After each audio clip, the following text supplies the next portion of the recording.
ପିଲାମାନେ ଶୁଭ ସକାଳ। ଆଜି ଦିନଟି ତୁମମାନଙ୍କର ବହୁତ ଭଲରେ ଯାଉ।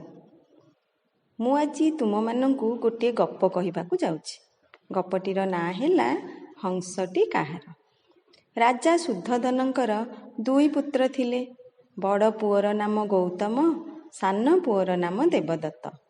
ଦେବଦତ୍ତ ପଶୁପକ୍ଷୀମାନଙ୍କୁ ଶିକାର କରିବାକୁ ଭଲ ପାଉଥିଲେ, କିନ୍ତୁ ଗୌତମ ଜୀବମାନଙ୍କ ପ୍ରତି ଦୟା ଦେଖାଉଥିଲେ।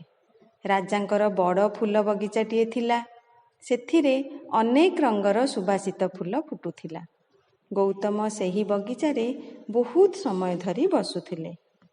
ଦିନକର ଘଟଣା। ଗୌତମ ବଗିଚାରେ ବସିଥିଲେ। ହଠାତ୍ ଦେଖିଲେ ଗୋଟିଏ ହଂସ ତଳେ ପଡ଼ି ଛଟପଟ ହେଉଛି। ଗୌତମ ଦୌଡ଼ି ଯାଇ ଦେଖିଲେ ହଂସକୁ କେହି ଜଣେ ତୀର ମାରିଛି। ସେ ତୁରନ୍ତ ତୀରଟିକୁ କାଢ଼ି ଦେଇ ତାର କ୍ଷତ ସ୍ଥାନରେ ଔଷଧ ଲଗାଇଦେଲେ। ଅଳ୍ପ ସମୟ ମଧ୍ୟରେ ହଂସଟି ଆଖି ଖୋଲିଲା। ଗୌତମ ହଂସଟିକୁ ତଳୁ ଉଠାଇ ନିଜ କୋଳରେ ରଖି ପିଠିକୁ ଆଉଁସିବାକୁ ଲାଗିଲେ। ହଠାତ୍ ଦେବଦତ୍ତ ଦୌଡ଼ି ଆସି କହିଲେ, ଭାଇ, ହଂସଟି ମୋତେ ଦିଅ। ଏଇ ହଂସଟିକୁ ମୁଁ ତୀର ମାରି ତଳେ ପକାଇଛି। ହଂସଟି ମୋର।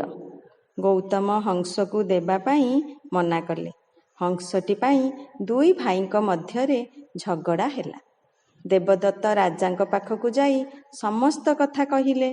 ରାଜା ସବୁ ଶୁଣି ଚୁପ୍ ରହିଲେ। ଦେବଦତ୍ତ ରାଗି ଯାଇ କହିଲେ, ବାପା, ମୁଁ ହଂସଟିକୁ ତୀର ମାରି ତଳେ ପକାଇଛି, ତେଣୁ ହଂସଟି ମୋର। ଗୌତମ କହିଲେ, ବାପା, ହଂସଟିକୁ ବଗିଚାରେ କ୍ଷତ ଅବସ୍ଥାରେ ମୁଁ ପାଇଛି ଓ ତାକୁ ଔଷଧ ଦେଇ ବଞ୍ଚାଇଛି, ତେଣୁ ହଂସଟି ମୋର। ତାପରେ ରାଜା ଶୁଦ୍ଧୋଧନ ନିଜ ରାଜପୁରୋହିତଙ୍କୁ ଡାକି ସବୁ କଥା ଶୁଣାଇ କହିଲେ, ଏବେ କୁହନ୍ତୁ, ହଂସଟି କାହାର?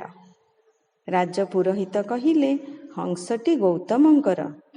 ରାଜା ପୁରୋହିତଙ୍କୁ ପଚାରିଲେ, ଏହି ହଂସଟି ଗୌତମଙ୍କର ହେଲା କିପରି? ହଂସଟିକୁ ଦେବଦତ୍ତ ତୀର ମାରି ତଳେ ପକାଇଥିଲେ, ତେଣୁ ହଂସଟି ଦେବଦତ୍ତର। ପୁରୋହିତ ଉତ୍ତର ଦେଲେ, ଦେବଦତ୍ତ ତୀର ମାରି ହଂସଟିକୁ ତଳେ ପକାଇଥିଲେ। ଯଦି ଗୌତମ ସେଠି ନଥାନ୍ତେ, ତେବେ ହଂସଟି ମରିଯାଇଥାନ୍ତା। ମଲା ହଂସଟିକୁ କ'ଣ ଦେବଦତ୍ତ ନେଇଯାଇଥାନ୍ତେ? ଗୌତମ ହଂସଟିକୁ ବଞ୍ଚାଇଥିବାରୁ ହଂସଟି ଗୌତମଙ୍କର।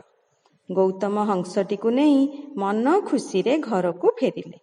ହଂସଟିକୁ ପାଖରେ ରଖି ତାର ସେବା କଲେ।